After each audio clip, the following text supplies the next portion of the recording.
For thousands of years, girls have been hardwired and nurtured by society to be attracted to 4 types of guys. These men communicate attraction through the girl's emotion. The girls themselves are unaware of this, but unconsciously, they respond to these types of guys. When the attraction switch flicks open, the critical thinking of the brain shuts down. They are drawn into them, but don't know exactly why. Here are the 4 types of guys that girls find irresistible. Let's begin. The bad boy. Our society shuns many taboos. It holds us back from a total freedom of our impulses. Of the 2 sexes, it's constricting girls the most. For centuries, our society teaches women to be careful, nurturing, and loving. Even up to this day, it still is embedded to the women's psyche to be a picture of purity. Bad boys attract women the most. It gives them an outlet for experiencing danger and thrill. They might not practice it themselves, but they get to see it firsthand. They get to live it through the eyes of their lovers. Usually these guys dress tough, the douchebag v-neck, the leather jacket, artificially fitted skinny jeans, and takes up the most space when standing or sitting down. He might have tattoos that have pretentious meaning in them and has at least 1 record in his name. Like it or not, girls are attracted to these guys, especially those with emotional issues. Not only because they give them a taste of excitement, but also because they like fixing them. Bad boys aren't total evils. When girls notice a little goodness in them, like a thin ray of light shining through a crack in their damaged hearts, they feel the need to fix them. It's addicting for these girls. One day this guy is emotionally present, the next day he's cold again. The adventurer. Adventurers like bad boys are exciting to be around. Girls like them because of the constant dopamine that they give them. And nothing is more rewarding to the brain like novelty. The adventurer is always looking for the next new experience. Be it sports, new hobbies, traveling, he's always on the hunt. Unlike bad boys, where girls only get to witness the danger, adventurers get them to live it firsthand.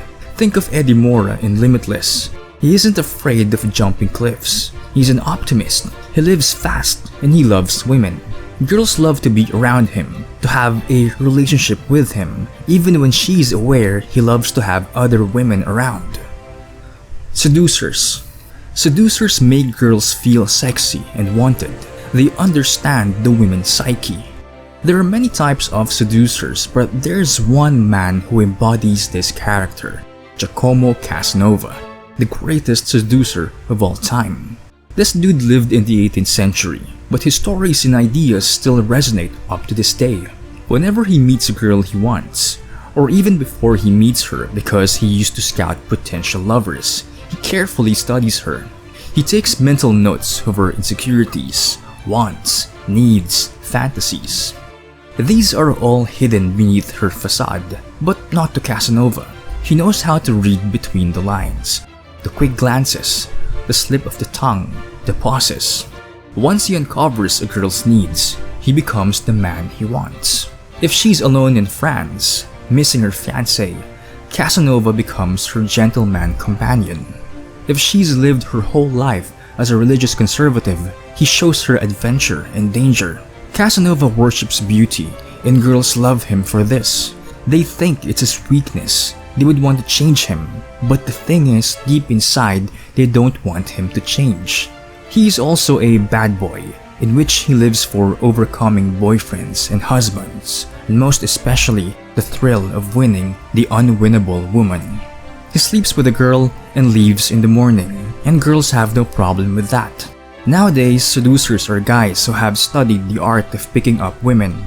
They know what words and patterns of behavior that spark interest in girls. The artist.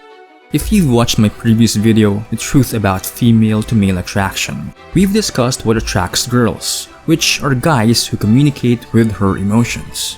Artists such as poets, musicians, painters, writers are romantics, not only in the sense of wooing girls, but they see the world differently. When they open up their minds through their selected medium, women see this as someone in need of care and understanding. When a writer expresses his existential grief, a transcendental realization to a girl, it triggers wonder in her brain.